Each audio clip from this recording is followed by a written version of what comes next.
నమస్తే. ఇప్పుడు మీరు చూడబోతున్న వీడియో ఖచ్చితంగా మీకు ఉపయోగపడుతుంది, నచ్చుతుంది కూడా. మరి మీకు నచ్చిన విషయం నాకు తెలియాలి అంటే ఈ వీడియోని మీరు లైక్ చేయాలి, షేర్ చేయాలి, అలాగే మన ఛానల్‌ని సబ్స్క్రైబ్ చేయాలి. మీ సపోర్ట్‌ని నాకు అందిస్తారు కదూ! ఓకే. ఇప్పుడు వీడియోని స్టార్ట్ చేద్దాం. నమస్కారం. రేపటి విశిష్టతని ఒకసారి చూద్దాం. రేపు 20వ తారీఖు ఫిబ్రవరి నెల 2024వ సంవత్సరం మంగళవారం. శ్రీ శోభకృత్ నామ సంవత్సరం ఉత్తరాయణం శిశిర ఋతువు. రేపు మాఘమాస శుక్లపక్ష ఏకాదశి తిథి ఉదయం 9:55 వరకు, తదుపరి ద్వాదశి తిథి.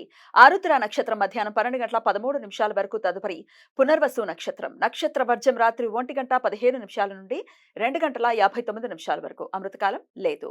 హైదరాబాద్ ప్రాంతం వారికి రేపు సూర్యోదయం ఉదయం 6:41 సూర్యాస్తమయం సాయంత్రం 6:20 చంద్రోదయం మధ్యాహ్నం 2:49 చంద్రాస్తమయం రాత్రి 4:32 అభిజిత్ ముహూర్తం మధ్యాహ్నం 12:07 నుండి 12:53 వరకు. దుర్ముహూర్తం ఉదయం 9 గంటల నుండి 9:47 వరకు. మరలా రాత్రి 11:16 నుండి 12:05 వరకు. రాహుకాలం మధ్యాహ్నం 3:25 నుండి సాయంత్రం 4:52 వరకు. గుళిక కాలం మధ్యాహ్నం 12:30 నుండి 1:57 వరకు. యమగండ కాలం ఉదయం 9:35 నుండి 11:03 వరకు. రేపు భీష్మ ఏకాదశి. పద్మపురాణం, భవిష్యోత్తర పురాణాల ప్రకారం భీష్మాచార్యుల వారి ఆత్మ విష్ణులోకంలో చేరుకున్న రోజు. అంతేకాకుండా భీష్ముల వారు అంపశయ మీద ఉన్నప్పుడు శ్రీకృష్ణుని సమక్షంలో పాండవులకు శ్రీ విష్ణు సహస్రనామ స్తోత్రం ఉపదేశం చేశారు.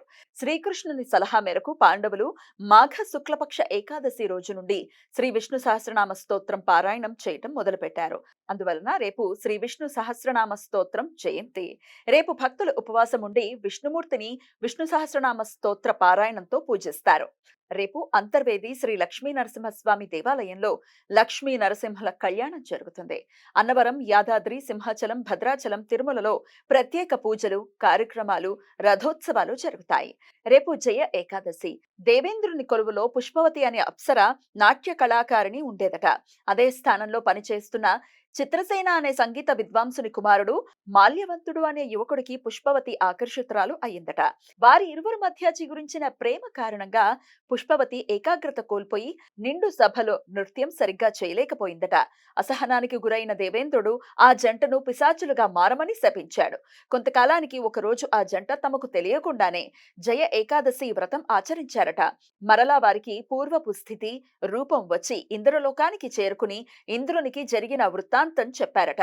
ఇంద్రుడు వారి ఇరువురిని చిరాయువులుగా జీవించమని దీవించి విష్ణుమూర్తి అనుగ్రహం కోసం తాను కూడా జయ ఏకాదశి వ్రతం ఆచరించడం మొదలుపెట్టాడు అని పురాణ కథనం. రేపు ఉపవాసం ఉన్న వారికి పారణ సమయం ఎల్లుండి సూర్యోదయం నుండి ఉదయం 9 గంటల వరకు ఉంటుంది. రేపు సోమపద పుణ్యకాలం. మాఘమాస శుక్లపక్ష ద్వాదశి రోజున సోమపదం పేరున పితృదేవతలకు తర్పణాలు, శ్రాద్ధ విధులు నిర్వర్తించడం సాంప్రదాయం. మంగళవారం ద్వాదశి తిథి పునర్వసు నక్షత్ర కలయిక ఉండటం చేత త్రిపుష్కర యోగం రేపు మధ్యాహ్నం 12:13 నుండి ఎల్లుండి సూర్యోదయం వరకు ఉంటుంది.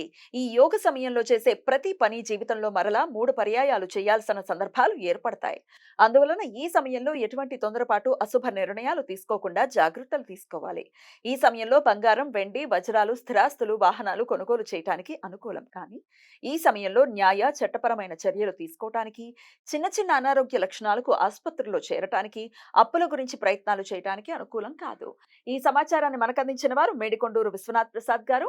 ఆయనకు కృతజ్ఞతల్ని తెలియజేస్తూ నారాయణ స్మరణతో సమస్త సన్మంగళాని భవంతు. నమస్కారం.